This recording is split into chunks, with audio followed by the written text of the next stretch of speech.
In November 2025, Hong Kong was hit by a fire that shocked the world. Within just a few hours, flames spread rapidly across the estate, and 7 residential blocks were burning at the same time. It became one of the most serious residential fires globally in nearly 40 years, leaving more than 150 people dead or injured, a scale and speed that few could ever imagine. Today, using all the information currently available, we want to take you through this disaster from the perspective of the people who lived through it. How did the fire start? How did it spiral out of control within minutes? And why did so many systems that were supposed to protect residents all fail at the exact same moment? And most importantly, what hidden problems were buried beneath this disaster? This video will break it down, step by step.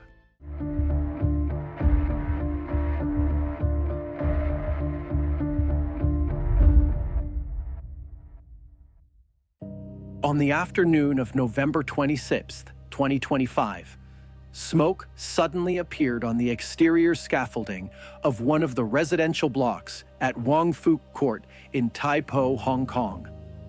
It began as a small ignition point, likely caused by the protective netting or tarpaulin used in the facade renovation works. But the entire exterior wall was wrapped in construction materials, bamboo scaffolding, plastic mesh, and waterproof sheets connected into one continuous layer, allowing the flames to travel freely along the building's surface. Within just a few minutes, the fire shot upward through the scaffolding, forming a continuous vertical wall of flames. The temperature rose far faster than in a typical residential fire. Even more unexpectedly, the fire didn't only move upward, it spread sideways along the construction structures, jumping from the first block to neighboring buildings, eventually pulling multiple towers into the fire simultaneously. To understand how a seemingly small exterior fire turned into one of the most severe residential disasters in Hong Kong's modern history, we need to move to the next chapter. What materials were used in the facade renovation?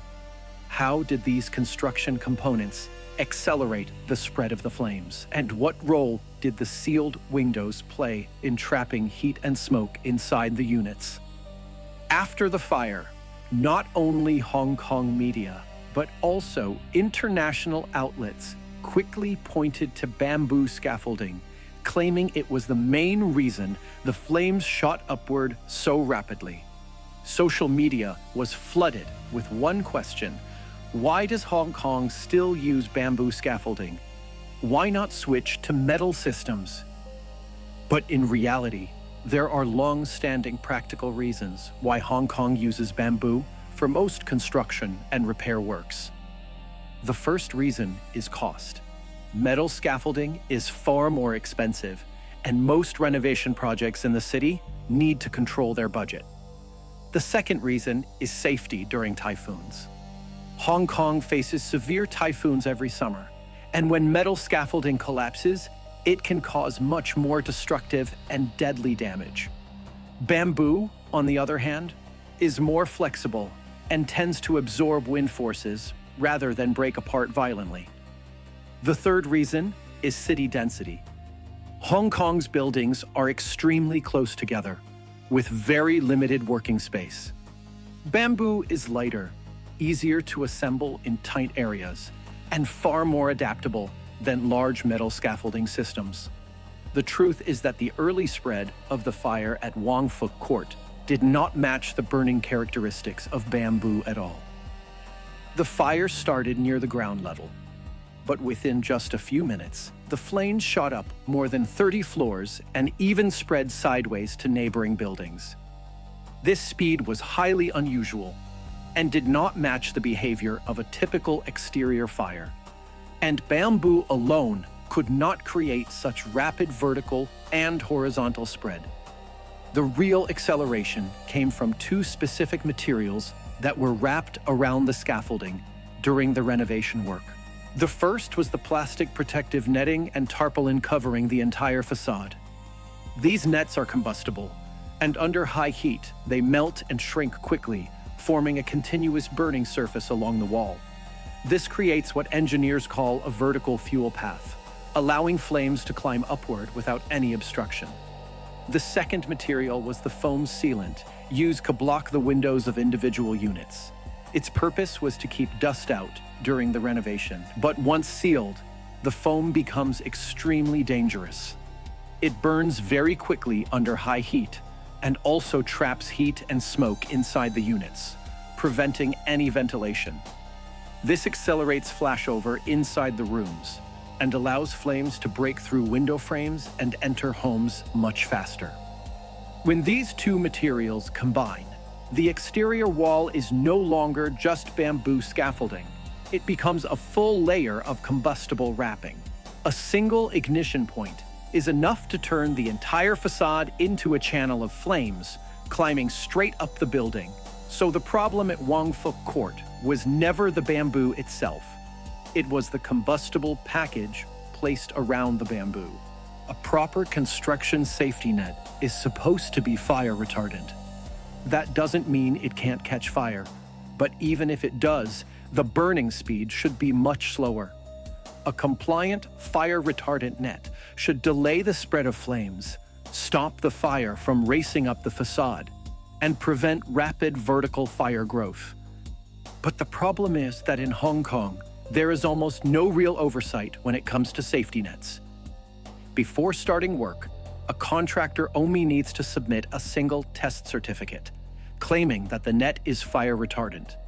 In theory, this certificate should prove the material meets safety standards. In reality, documents like this can be easily bought online, and forging one is not difficult. In other words, the system does not truly check the materials being used. After the fire, police searched the contractor's office and found that the safety nets had been replaced in July 2025 after a typhoon. This detail is critical. Fire retardant nets cost almost twice as much as non-retardant ones. By choosing cheaper, non-retardant nets, a contractor can save a large amount of money. Samples collected during the investigation showed that out of 20 pieces of netting tested, 7 did not meet fire retardant standards. A very significant proportion. These findings not only explain why the fire spread so quickly, but also point to what may be the most important factor in the entire disaster. But there is an even deeper problem. Why did residents' earlier complaints have no effect at all? Before the incident, some residents reported concerns that the nets did not seem to be fire retardant. The government's response was that the renovation work did not involve any heat-producing processes, and therefore the nets did not need to be fire retardant. This reply suggests two things. First, the authorities were already aware that the nets might not be compliant. Second, the system allowed contractors to use non-retardant materials simply because the work was classified as low risk. The Wang Fuk Court fire spiraled out of control not because of a single mistake, but because 3 conditions happened at the same time. Contractors cutting costs by using cheaper, non-retardant materials, an approval system that relies solely on paperwork with almost no real monitoring, and authorities who had already been warned about the risk, yet still allowed the use of non-retardant nets. Under these conditions, a fire that could have been contained became a large-scale disaster that spread across multiple buildings. The high number of casualties in the Wang Fuk Court fire was not only caused by the materials used on the exterior walls. The environment inside the building itself had already been weakened in the first few minutes of the fire, leaving residents almost unable to escape. The first issue was the presence of flammable materials placed outside the windows. According to residents, during the renovation, The contractor sealed many apartment windows with foam sealant to prevent the glass from being damaged during construction. This method carried a very high level of risk. Once the exterior wall caught fire, heat would transfer directly to the window frame, and the flammable materials outside the windows would quickly heat up or ignite. As a result, many residents found themselves in dangerous temperatures and thick smoke within an extremely short time, losing the chance to react. The second factor was that the building's fire safety systems were shut down. Reports stated that for the convenience of the renovation work, the entire fire alarm system, including the fire bells, had been switched off. When the fire began, there were no warning sounds at all. Many residents had no idea that the exterior of their building was already burning. The third factor was that the windows in the escape stairwells were left open for long periods. Residents said that, in order to make it easier to move construction materials, some stairwell windows had been kept open throughout the renovation. When the fire spread upward along the facade, large amounts of smoke were able to pour directly into the stairwells and travel upward through the building. Many people who opened their doors found only thick, black smoke in the corridor and were forced to retreat back into their units to wait for rescue.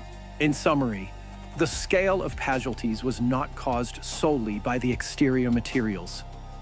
It was the result of a series of decisions made during the renovation that weakened the building's entire fire protection system. This disaster was not just an accident. It exposed a structural problem that had existed for years, a system with deep, unresolved flaws.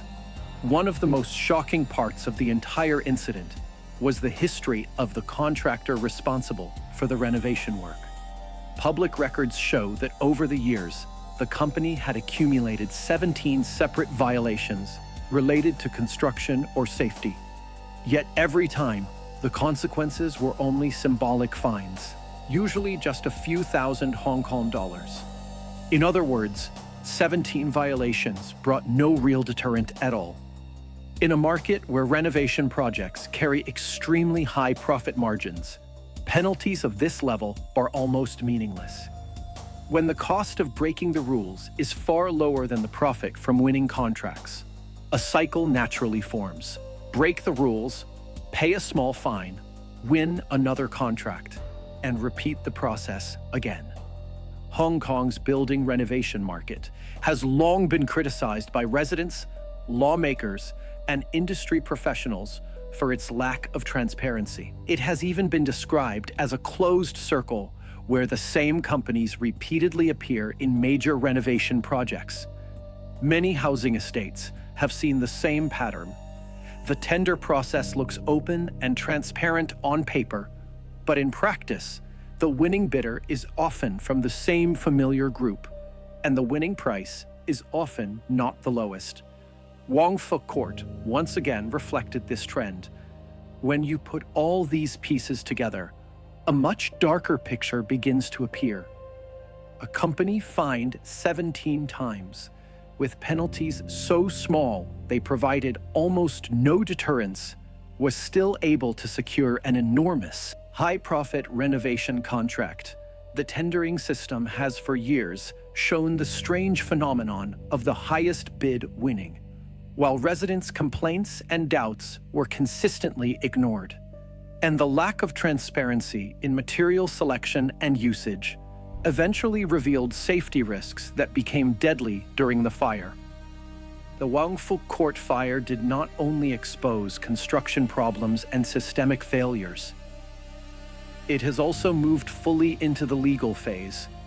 After the incident, the investigation continued to expand, and the police, together with other departments, have arrested multiple individuals. So far, 13 people connected to the renovation project have been taken into custody, including company staff, subcontractors, and individuals in consultant-level roles.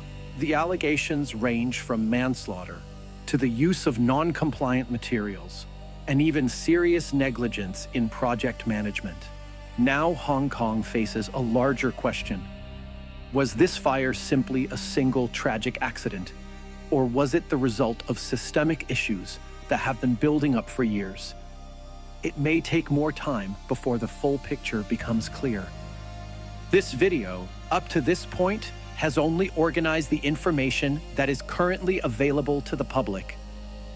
If there are further developments in the future, including new findings, prosecutions, engineering reviews, official reports, I will continue to update everyone. Because the story of Wang Fuk Court is not just a fire that happened, it is an issue that is still unfolding